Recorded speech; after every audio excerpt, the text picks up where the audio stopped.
What up, family? Welcome back to Unto Re, a new me, episode 15, Rested B. And as always, we must start by honoring our ancestors.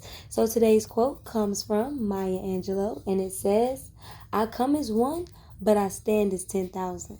And I think what this quote really means for me is that I'm never alone.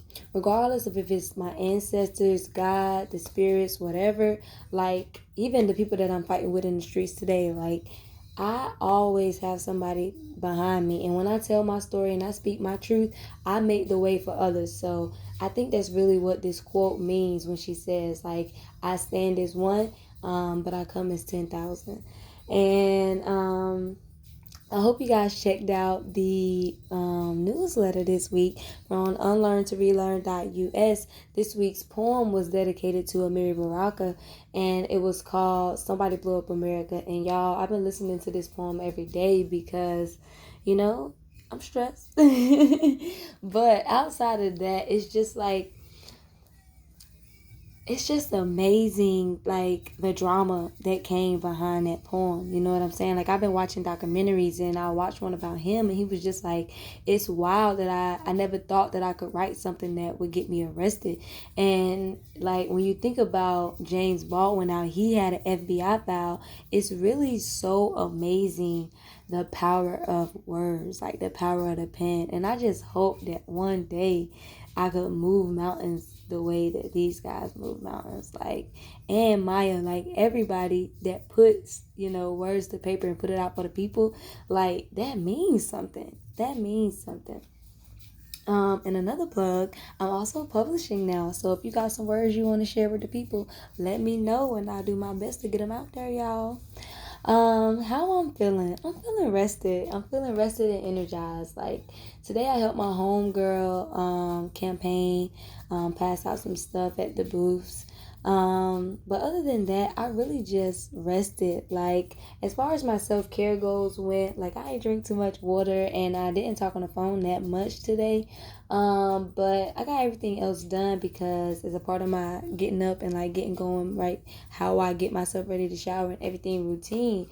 So it was really like a decent day, like a super chill day, and I'm not mad. Like it was raining this morning, it was raining this afternoon, and I think it was just a day that I needed to rest, and I'm glad I did. I'm glad I listened.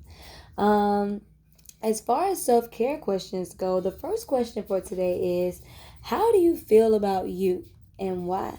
And what I really mean by this question is just like when you think about yourself, what emotions come up? Like, what do you feel? And I think it's important for us to know this because a lot of times how we feel about ourselves, we project that onto others. And when we interact with new people, we assume that they're going to feel that way about us.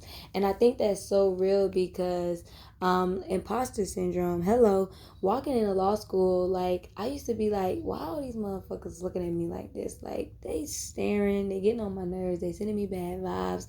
And it's just like, first of all, it was culture shock coming from Howard University and all black schools all my life. But outside of that, it was just like we all are really just in a foreign place. Everything is new. We don't know what to do. And because I'm projecting like that doubt about myself, I'm feeling like they're projecting that doubt as well. So I think it's super important for us to recognize like our personal feelings for self to make sure that we're not putting those feelings on other people when we meet them and when we engage with them. The next question is, who loves you the most and how do you know? And I think this question came to me because it was like thinking about like who's your favorite sibling, or when you ask your parents like which one of the kids is the favorite. It's just like, how do you know that somebody loves you the most? You know what I'm saying? And if it's not you that loves you the most, that's an issue. And if it is you that loves you the most, hit us up with some tips on how we can get there, y'all. um but yeah, I think it's super important to recognize those people that lift you up and support you, because when you're feeling down, that's what you need. You need your support system. You need your circle. So yeah, think about that, y'all. I talk with spirit, and I got some new cards. Today I got the Ace of Machetes, which is, I think it's the Swords and regular tarots, the 20 or Judgment card, and the Queen of Brooms, which I believe is Wands and regular tarots. And the Ace of Machetes, I actually got it upside down or reversed. And this card, what stood out from the reading was, you can clear the fog that has kept you from seeing the inner truth.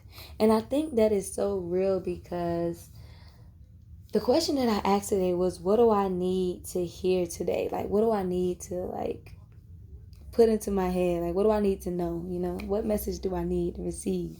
And I think that, you know, believing that if I do the work, I will succeed in, you know, getting out of this fog and getting out of this, you know, doubt and fear. I think that I needed to hear that, and I needed to remember that it's okay to rest, and it's okay to, you know, reflect and take time for self. You know what I'm saying? But this card actually stands for, the road ahead will be challenging, because you see it's all this stuff on the mountain and all this going on in the background.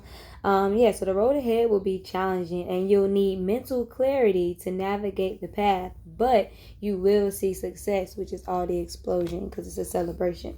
Upside down, this card represents inner clarity, rethinking an idea, and clouded judgment. So y'all know that's real over here, child.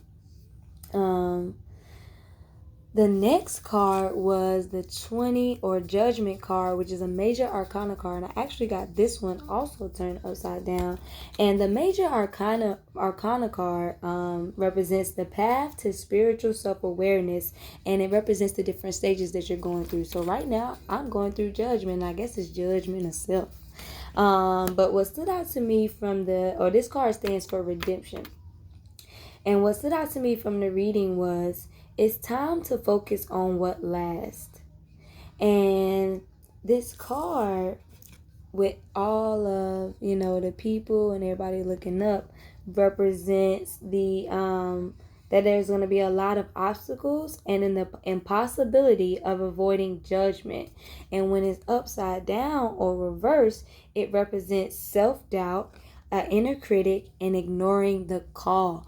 And I don't know with this one, because I mean, yes, self-doubt and yes, inner critic, but like ignoring the call, like I'm out here putting my whole business out in the streets with these videos and with these podcasts and even with my poems. Like, those was late night thoughts, like those was inner truths. And it's like, how am I ignoring the call? And then I think about work, and I'm like, damn, I did say I wanted to be an organizer, and I do be like running and hiding and playing games. The truth. So that was that card. The next one was Queen of Brooms, and I'm glad this one was actually right side up. This card stands for generosity and strength. And what stood out to me from the reading was, you have the strength to help others get their share.